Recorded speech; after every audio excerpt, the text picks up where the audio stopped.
Dar here from Dar's Divine Connections, where we make impactful, life-changing connections and transformation.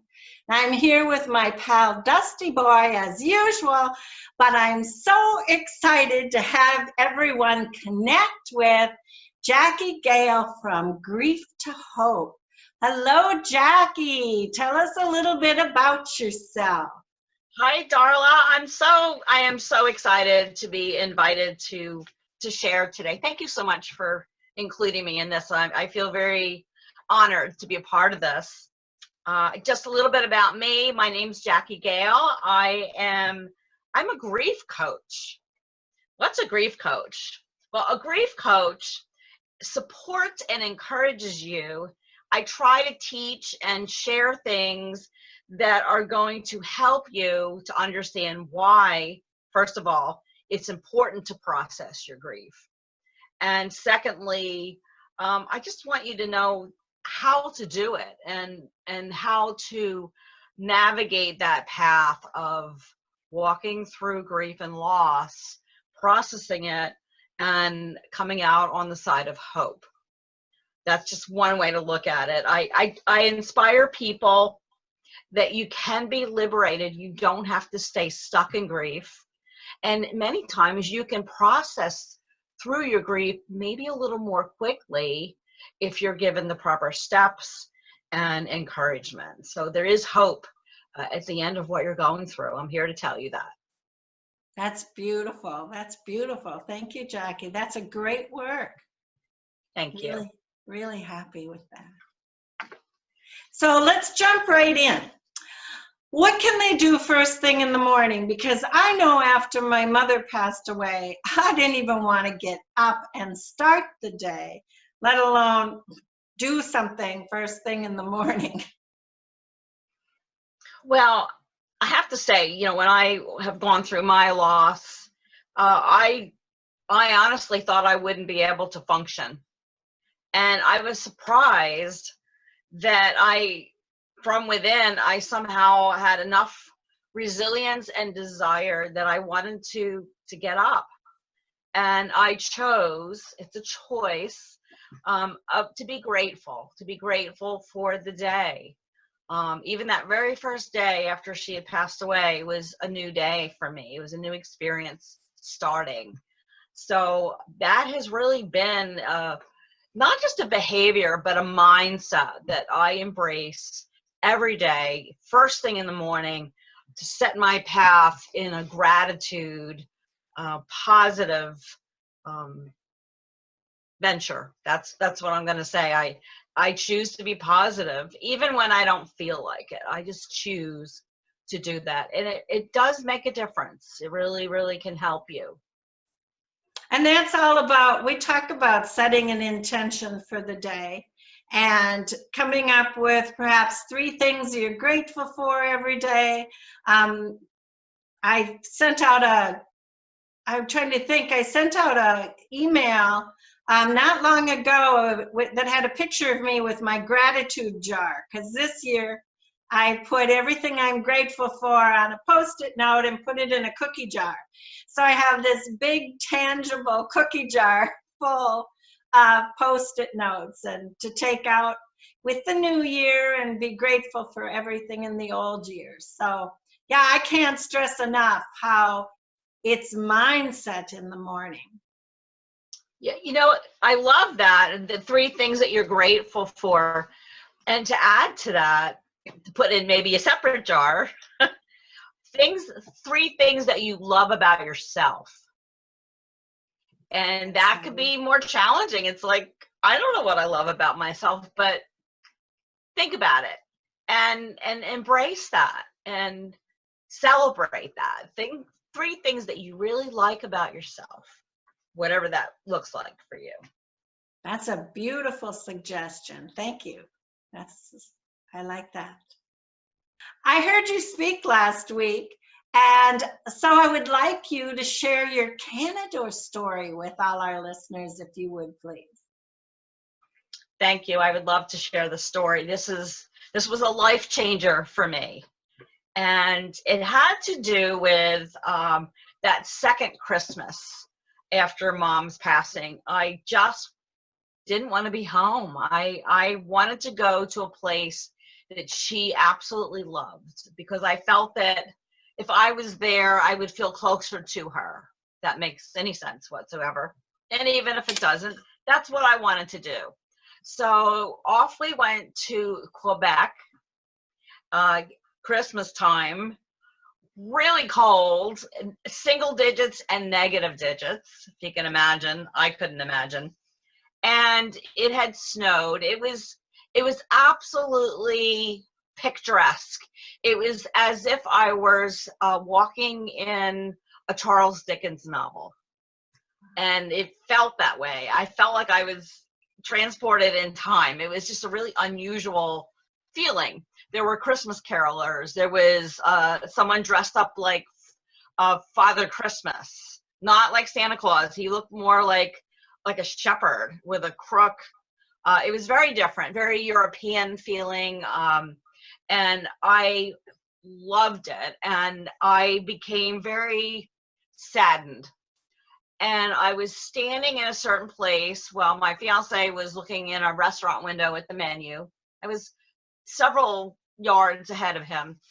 And I remember saying this out loud: Mom, you would have loved this. It was exactly something that she would have loved. And that's why I went there, because I wanted to feel closer to her. But I was saddened, and I was so heavily burdened with grief, because she wasn't there, and I was experiencing this, and she wasn't there with me to experience it. And in that moment, I heard her voice very distinctly say to me, "But you've got it all wrong. I am here with you. I'm just in a different realm. I'm in a different place, but I'm closer than you realize, and you never ever have to think that way again. Because whenever you feel that you wish I was there, I'm there. I'm already there. And in many cases, I'm the one that's reminding you of something that we both enjoyed." And it was as if I couldn't even speak, because it was so clear. And she said, I want you to move ahead and enjoy the rest of your life, every moment of it, not being sad that I'm not there, because I am, just in a different vantage point. And I physically felt the grief just come right off of me, and as if I was taking flight. I felt it, and it hasn't returned. And the reason I share that is because it's happened to me again when I'm laughing hysterically over something that we would have enjoyed together. And instead of being sad, "Oh, I wish she was here, she would laugh so hard," instead, what I'm realizing, and maybe this is just the way I've chosen to receive that laughter, is that she's actually elbowing me in the side, making me laugh and reminding me how funny this is. And instead of being sad, I'm actually joyful, and many times brought to tears of laughter, knowing that she's seeing it from a different vantage point, but she reminded me how funny it was. And so that's the other thing that I wanted to just briefly say.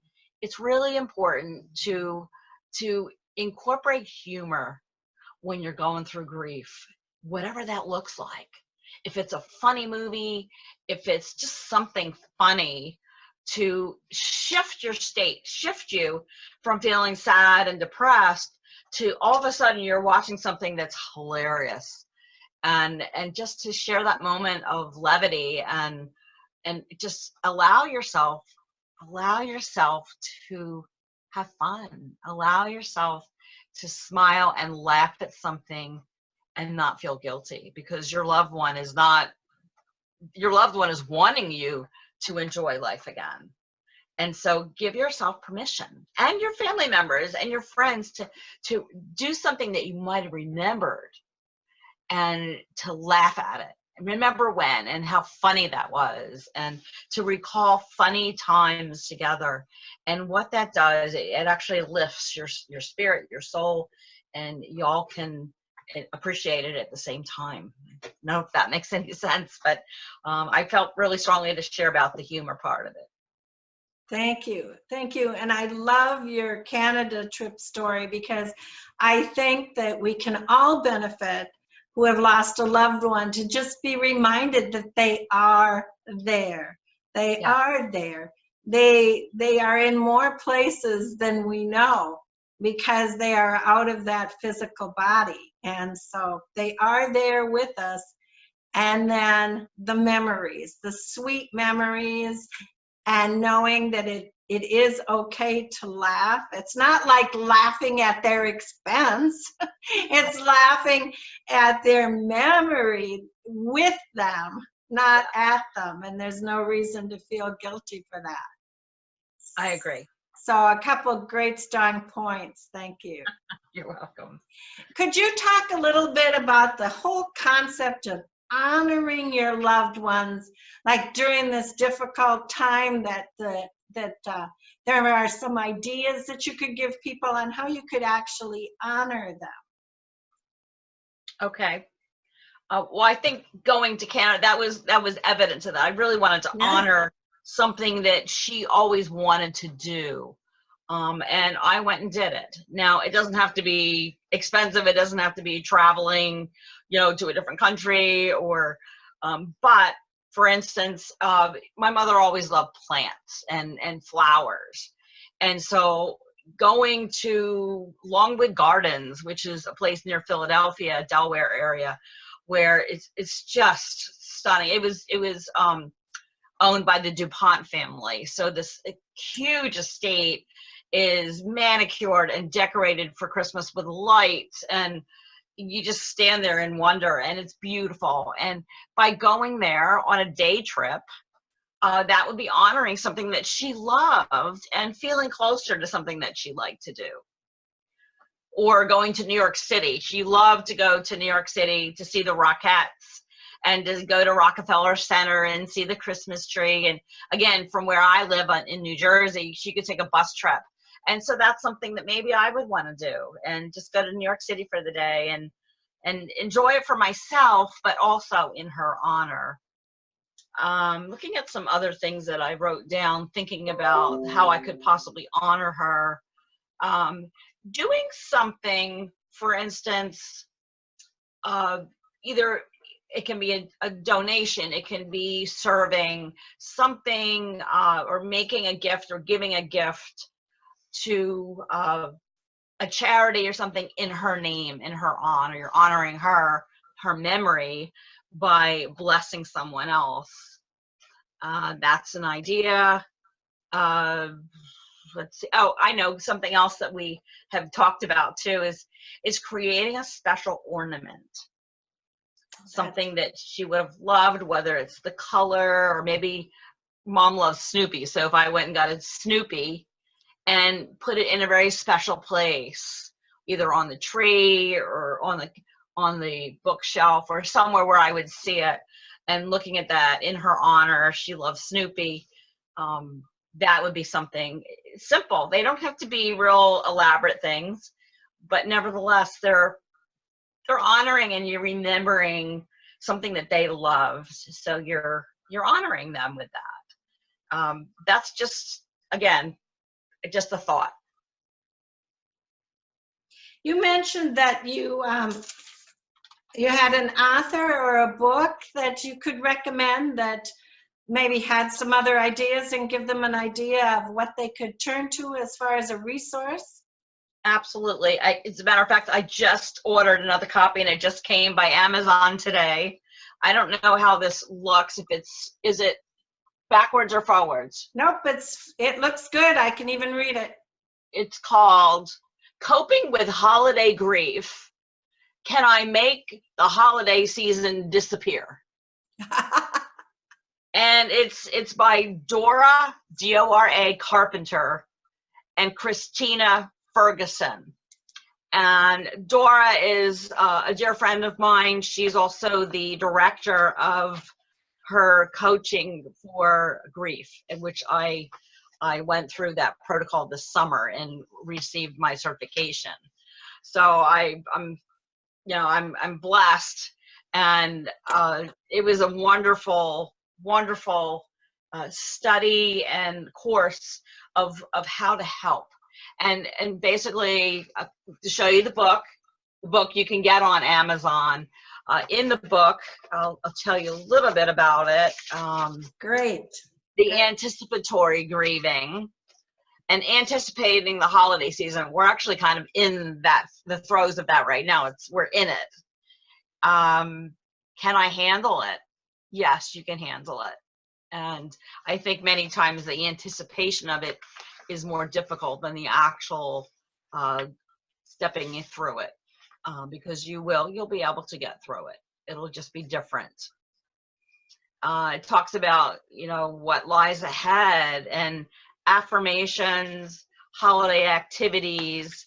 And I know it's, we're pre-Christmas time, holiday time, but you can get it on Amazon and have it tomorrow or the next day. Yeah, that's and true. There's a lot of really good, helpful information in here. I've been running a program for the past a week and a half doing exactly that. We're taking each day and talking about the difficulties and the suggestions of what you can do to help make this holiday season a little bit more smooth and easier.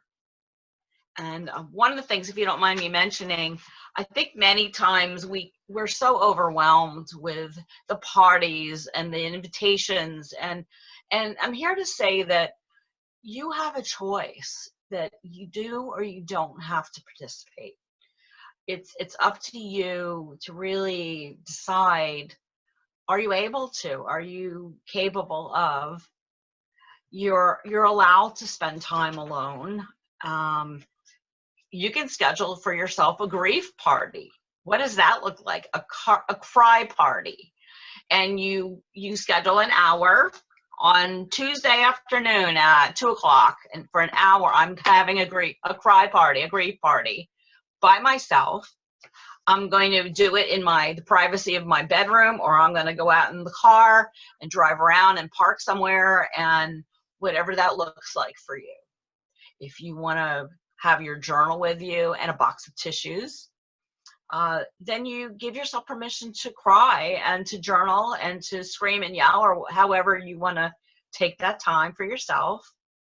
And at the end of that hour, you're done. And it's just a way to help diffuse, if that's a good word, diffuse some of what's been pent up inside, and allowing yourself to express and to emote, to embrace your emotions. Your emotions are gifts that will help you to grieve. And that's all I'll say about that for the moment. But it's a powerful thing to do.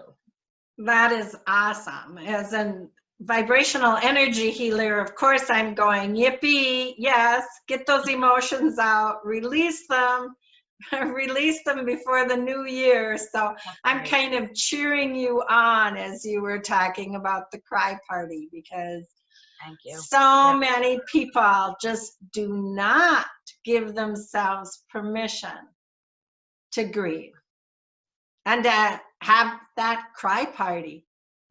And then we get to the topic of stuffing their grief. So I'd like you to talk just a little bit about stuffing. How about stuffing and wearing masks and stuffing my grief? Well, I'll make a statement, and the statement is more loss, grief begets more grief and more loss. So what does that mean? That means if you stuff your grief, I'll deal with it later, I don't want to deal with it now, it's too painful, I'll think about that tomorrow. And tomorrow turns into next month and next year, and before you know it, you may never have dealt with it. You never processed it. You jump right back into what felt. And what that means is that it will affect you, and it'll affect you in a negative way. It'll affect your health. It'll affect your relationships, because without emotions, you can't really truly relate and share. And that can affect your kids too, because imagine if you're trying to be the good parent, but if you're not open, then they don't learn the tools how to grieve. And that's my story. I wasn't given tools of learning how to grieve, and therefore when I lost my dad when I was a teenager, I didn't grieve for 15 years because I didn't know how. And it affected me in my health, it affected me in my relationships.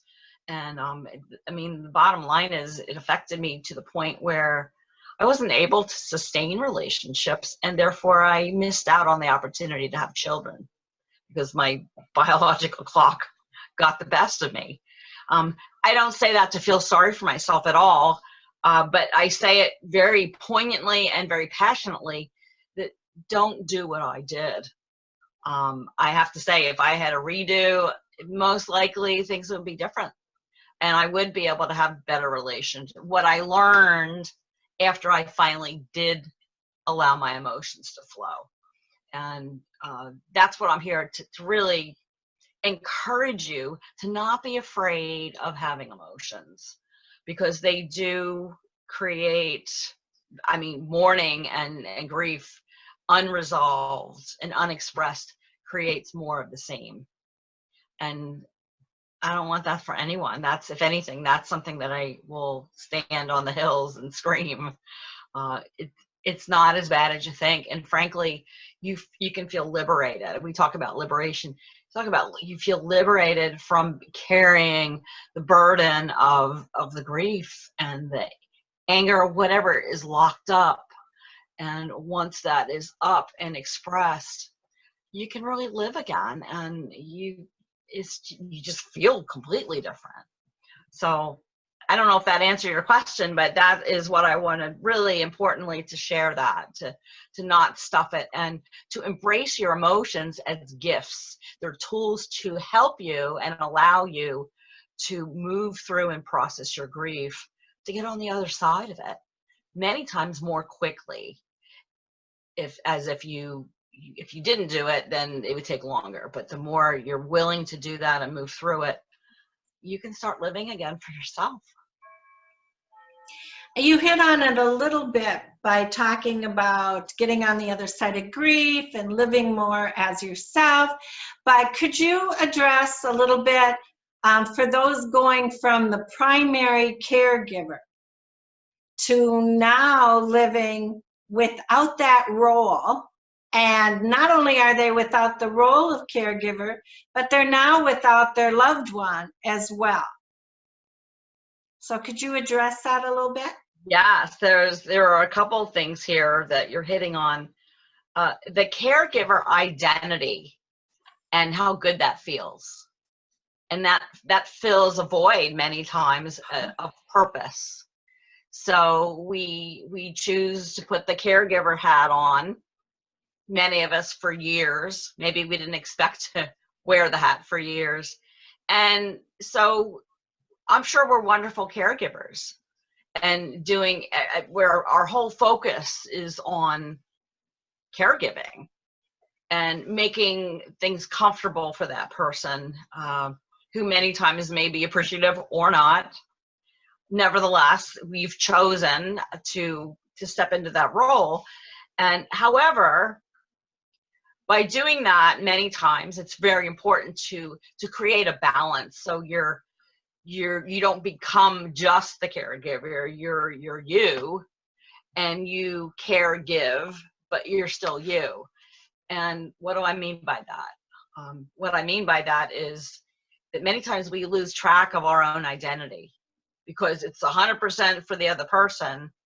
And when you've done that for a really long time and you don't pay attention to yourself, to your own needs, your own health, your own sleep, your own whatever, and all of a sudden the loved one is gone. And you're left, first of all, you're left without your loved one and what that feels like. But second of all, you're left without a purpose. And I mean, the pair of them together it's not pleasant. It's scary. And so now you're dealing with the grief part. And that's where I would work with you as a coach and help you to really start to process some of that grief and understand and identify emotions that you might be feeling or afraid to feel. And then as we move through that a little bit more, to create more of a balance for yourself and start to pay attention to you. What does that look like? You know, where do you need help? How's your health? How's your mental health? How's your physical health? And to start to honor yourself, creating that or getting back that new identity of who you are. What do you like? What is it that you would want to do moving ahead? Maybe you don't even know what that looks like. Again, you're stuck in the identity of the caregiver. So, okay, well, you did that. How many people do we know? And I know a lot of people. They go from one caregiving situation to the next and to the next. And by the time they look back, it's been 30 years of caring for a brother, a parent, this one, that one. And half their life has been given as a caregiver. And I'm not saying it's a very noble thing, but when you've lost sight of who you are and you've given your life over, and then all of a sudden there's nobody left. You're at the end of the line here. Now what? And that's where I come in, and I come in with excitement because it's actually, for lack of a better word, it's exciting and fun to discover who you are and what it is that maybe you want to do in your life and accomplish. You can give yourself permission to take care of you. You're a caregiver for yourself. And that's the excitement part. And that's the part that I absolutely adore about being a grief coach, moving into that new self-discovery as you heal, as you move through your grief, and slowly transitioning to learning that new identity, your new identity, not only just your identity, but a new purpose for yourself moving ahead, and how you can be purposeful and, you know, living your life moving ahead, and what that looks like. When you're in the grieving stages, that seems far, far away, but as you start to move through process, take that one step at a time through your grief journey, then we incorporate some things to help you look at you and your legacy, looking at your loved one's legacy, all the things that you benefited from them, and now turning it into what is it that you want to help? Who do you want to help? And how can you take your own legacy and pay it forward? So there's a lot to be said. It's not something that's overnight, but it is something certainly worth investing in yourself and taking care of yourself to start to live again. You're still here. So you have the opportunity and you have the responsibility to live your own life. That's awesome, Jackie. I think that needs to be addressed, because sometimes that's kind of the thing that's glossed over, that people who have not been a caregiver don't always recognize that that's happening to the primary caregiver. So thank you for addressing that. And it's exciting to hear where you pick up on that. And also, through Dar's Divine Connections, we have the Purposeful Passion-Driven Life program. So once people are ready for that self-growth, then there's definitely places for them to get help as they, you know, start taking those steps of rediscovering who they are. So let's get down into the trenches and into what people are probably thinking about right now.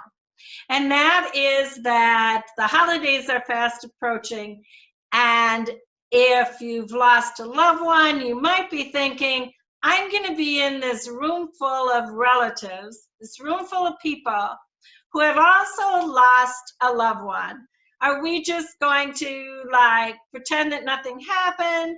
And how are different people going to interact? And that kind of brings us to what I have heard you recall to is our own unique griefs. That's right, darling. Each of us has a way of processing grief and loss. We're unique. We've been created that way. There are some similarities, and even going through different steps or stages of grief, honestly, there's no rhyme or reason. They happen periodically. They can happen at once. Not all the stages can be present. It just depends on the person. And so I think many times, especially for instance, if you came from a large family and there were several siblings, each of them is going to grieve in their own way. And I think it's important to remember that and to not expect your brother or your sister or your uncle or whomever to grieve in the same way that you are, and to respect however they're dealing with it or not.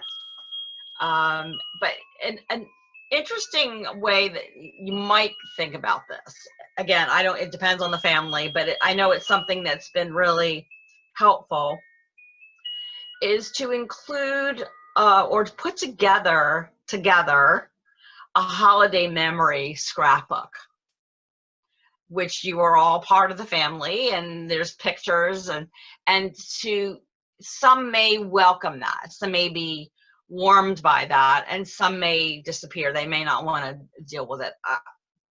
It's just something, it's a vehicle that y'all can put together, y'all can be together and remember the good times. It goes kind of in honoring that person, but it's something that can pull everyone together in a common place that takes the eyes off of the individual and puts it on to the family unit and puts it on to the loved one that's gone. And so that's something that we're going to be doing this year. My fiance's lost his sister in February, and last Christmas was her last Christmas. And so we're getting together again, and rather than not talk about it, I don't know what we're going to do, but we're going to do something that honors her. And again, it'll bring everyone together, and even for a moment, whether it's a candle or just a conversation or playing a video, I really don't know, but it's just the idea of, spending a little bit of time, not dwelling, but not ignoring the person that's not in the room anymore, because we're all missing her. That's beautiful, Jackie. When you talk about it openly, it invites others to do the same. That's an excellent point for everybody to remember, that you open the door. You can open the door by talking about it. Yeah. So thank you for all your great insight today. You gave us lots of food for thought. But before we close, how can this community, how can people contact you to continue this discussion? Well, first of all, I have a private Facebook page under Jackie Gale, and it's JACKIEGALE. The masthead says "From Grief to Hope." I do a Monday broadcast each week at 12 noon, and I have a subsequent private page for those of you that would want to ask questions or share a memory or inspire someone else. And that, if you're interested in that, when you go on my page, my public page, just put "invite me," and I'll include you in that. That way, if you don't feel comfortable sharing on the public page, you have a private place to go with like-minded people who are, going through similar but unique grieving experiences. We're all in this together. We're here as a group of people that are transitioning and changing. And sometimes we can use help. We can use inspiration and empathy from each other, and encouragement that we're going to make it. We're going to keep moving ahead, and we're living. That's what we're doing. We're living. We're living. Thank you, Jackie. Thank you for connecting with the Dar's Divine community. And we just want to thank you, both Dusty and I and the community, for spending this busy holiday time. I know to take time out to be interviewed during the holidays is quite a hectic time for many people, but I just think that this message needed to be said, and you were the one to say it. So thank you. I am so grateful to be able to share. I've been wanting to share in as many opportunities as I can. There's so many people right now, and I just tell you this. I hold you in my heart. This is not an easy time of year, and while this is can be emotionally charged to begin with, it's especially a little bit more difficult when you've lost someone, perhaps for the first time or many years ago. Either way, I'm here to say that it's a positive, and it can be honoring and comforting when you're able to share it with other people. Thank you. Thank you so much.